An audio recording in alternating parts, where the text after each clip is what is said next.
In 1921, Frederick Banting invented the insulin. He sold the patent to the University of Toronto for $1. He said, and I quote, "Insulin is belong to world, not to me."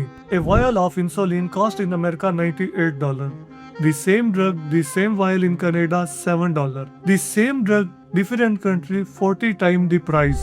Insulin is not optional for type 1 diabetics. It is a oxygen. Without it, you go into the coma.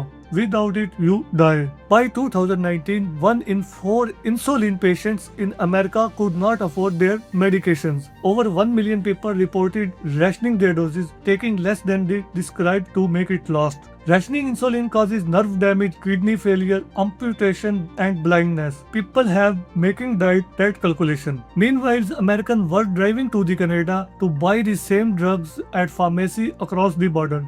Not the different drugs, the exact same vial, 114 the price. So who is responsible? Here is where it gets complicated and criminal. Between the drug manufacturer and pharmacy, there is a middleman called PBM. Pharmacy Benefits Manager. You never heard of them, but they have heard of you. 3 companies, CVS Caremark, Express Script, Optium RX.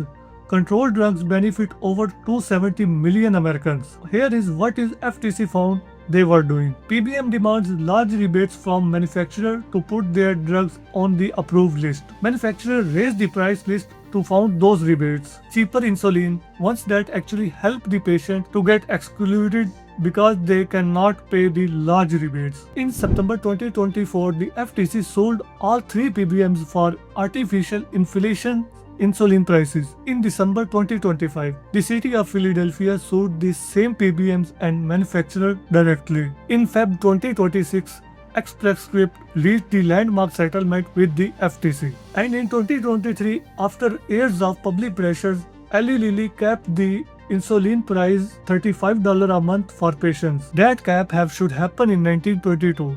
It took a century of profit and thousands of preventable debt to get there.